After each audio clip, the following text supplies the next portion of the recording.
అడవిలో ఒకవేళ నడవలేకపోతే బయటికి రావడం ఎలా మొదలైన విషయాల గురించి అయితే ఈ వీడియోలో తెలుసుకుందామండి. అందరికీ జై శ్రీరామ్ అండి. రాబోయే మరి కొద్ది రోజులైతే శ్రీశైలం పాదయాత్ర స్టార్ట్ కాబోతుందండి. 2026 సంవత్సరం ఫిబ్రవరి 15న అయితే మహాశివరాత్రి పండుగ అయితే ఉందండి. ఈ పర్వదినాన్ని పురస్కరించుకొని చాలా మంది భక్తులు అయితే శ్రీశైలానికి అడవి మార్గాన్ని నడిచి వెళ్తుంటారండి.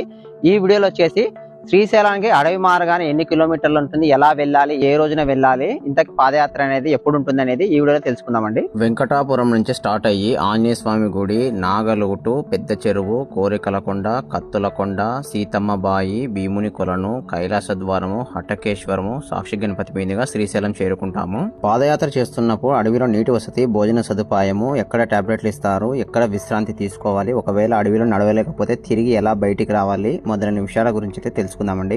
శ్రీశైలం పాదయాత్ర సంవత్సరంలో 2 సార్లు ఉంటుందండి. ఒకసారి శివరాత్రికి, మరొకసారి ఉగాది పండగకి 10 రోజుల ముందైతే శ్రీశైలం పాదయాత్ర స్టార్ట్ అవుతుందండి. చాలా మంది భక్తులు పాదయాత్ర చేసేటప్పుడే మేము కూడా వెళ్తాము, మాకు అన్నదాన కార్యక్రమాలు జరుగుతూ ఉండాలి అనుకుంటే మీరు పండగకి ఒక 5 రోజుల ముందైతే వెళ్ళడానికి ప్రయత్నించండి. పాదయాత్ర దాదాపుగా 40 కిలోమీటర్ల పైగానే ఉంటుంది.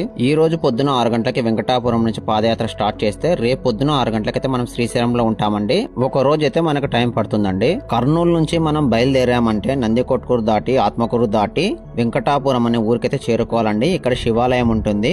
ఇక్కడ నుంచి అయితే పాదయాత్ర స్టార్ట్ అవుతుంది.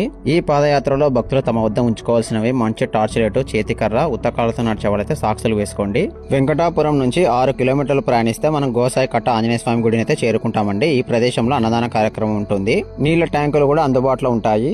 ఆంజనేయ స్వామి గుడి నుంచి 9 కిలోమీటర్లు ప్రయాణించామంటే నాగలూటుని అయితే చేరుకుంటాము. ఈ ప్రదేశంలో వీరభద్ర స్వామి కొలువుదీరి ఉన్నారు. ఇక్కడ నుంచి కొద్దిగా మనం ముందుకు వెళ్ళామంటే అన్నదాన కార్యక్రమాలు అయితే జరుగుతూ ఉంటాయి. ఈ ప్రదేశంలోనే 10 చేతులు కలిగిన గణపతి అయితే ఉన్నాడు, దర్శించుకోండి. ఇక్కడే 2 నీటి కొలనులు అయితే ఉన్నాయండి. ఒకటి మంచి నీటి కొలను, ఇంకోటి స్నానాలు చేసుకోవడానికి ఉపయోగించేదండి. నాగలూటు నుంచి పెద్ద చెరువు వరకు 10 కిలోమీటర్ల దూరం ఉంటుంది. మొదట్లో మెట్లు వస్తాయి, తర్వాత ఇసుక నేల వస్తుంది. ఈ మార్గం మధ్యలోనే చాలా చోట్ల చిన్న చిన్న అంగళ్ళు అయితే పెట్టి ఉంటారండి. ఈ ప్రదేశమే పెద్ద చెరువు. ఈ ప్రాంతంలో అన్నదాన కార్యక్రమాలు జరుగుతుంటాయి. టాబ్లెట్లు కూడా ఈ ప్రదేశంలో ఇస్తారు. చాలా మంది భక్తులు రాత్రిపూట్ల ఇక్కడ విశ్రాంతి తీసుకుని ఉదయం లేచి మళ్ళీ పాదయాత్ర ప్రారంభిస్తుంటారు. పాదయాత్రలో చాలా మంది కాళ్ళ నొప్పులతో నడవలేకపోతారండి. పెద్ద చెరువులు అయితే ఇక్కడ అంగాలు అమ్మే వాళ్ళ ఆటోలు ఉంటాయండి. మీరు రాత్రి వచ్చారంటే పొద్దున వరకు వెయిట్ చేశారంటే ఈ ఆటోలోంచి మీరు పోయి వెంకటాపురం దిగి అక్కడ నుంచి శ్రీశైలం అయితే చేరుకోవచ్చు. పెద్ద చెరువు నుంచి సీతమ్మ బాయి వరకు 6 కిలోమీటర్ల దూరం ఉంటుంది. ఈ మార్గంలో ఎక్కువగా రాళ్లు, మెట్లు ఉంటాయి. సీతమ్మ బాయి నుంచి భీముని కొలను వరకు 3 కిలోమీటర్ల దూరం ఉంటుంది. ఇప్పుడు మనం చూస్తున్నదే భీముని కొలను. ఇక్కడి నుంచి కిందకి దిగడానికి మనకి మెట్ల మార్గం ఉంటుంది. చాలా మంది కొండను తొందరగా దిగడానికి అడ్డరస్తుల్ని ఎంచుకుంటారండి. ఇలా అడ్డరస్తుల్లో దిగడం వల్ల కాలు జారామంటే డైరెక్ట్ గా లోయల పడే ప్రమాదం ఉంటుంది. ఈ వీడియో కంటిన్యూగా పార్ట్ 2 వీడియో చూడండి.